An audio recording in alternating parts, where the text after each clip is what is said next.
السلام علیکم ډاکټر مولانا صاحب، ډېر خلک د ویښتان د مسلو سره پریشان دي، په دې باره کې څه معلومات؟ وعلیکم السلام ورحمت الله وبرکاته. بسم الله الرحمن الرحیم. واذا مرضت فهو یشفین. ډېر خلک چې کوم دغه د سوال کوي، پوښتنه کوي، معلومات کوي، و زما د ویښتانو مسله چې کومه ده هغه ډېره زیاتې، زما ویښتان چې کوم دغه خیزي، زما ویښتان چې کوم دغه ماتېږي، زما ویښتان چې دغه کلر بدلوي، زما ویښتان چې دغه دوه سره کوي، زما ویښتان چې کوم دغه سپونه کوي، زما ویښتان چې کوم دغه کرانګې کوي، د ویښتان څخه ډېر زیات په تکلیف یم، زما ویښتان چې دغه خشکي کوي، زما ویښتان چې کوم دغه داسې معلومیږي لکه نکلي.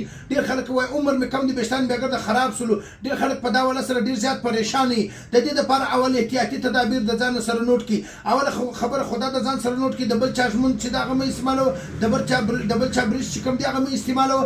دویمه خبره چې کوم ده هغه دا د ځان سره نوټ کړه، پر ویښتانو باندې چې دی هر قسم کلران مه لګوه، پر ویښتانو باندې هر قسم کورځي مه لګوه، او ویښتان چې کوم دی هر قسم جیلیانې مه لګوه. د دا شان سره ډېر احتیاط کوي. او بیا دغه رقم چې کوم دی ټینشن ډپریشن مسلې مسایل، د دې شان سره لږ احتیاط پکار دی، ځکه ستا ویښتان چې کوم دی هغه به تر و تازه وي. او بله خبره د کورنۍ یو فارموله چې کوم ده هغه د ځان سره نوټ کړه.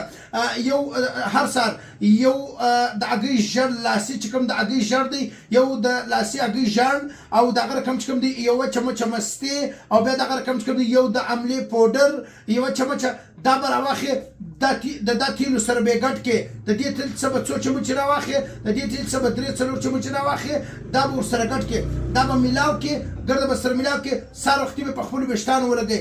دا ته وایي لاسي فارموله، دیسي فارموله.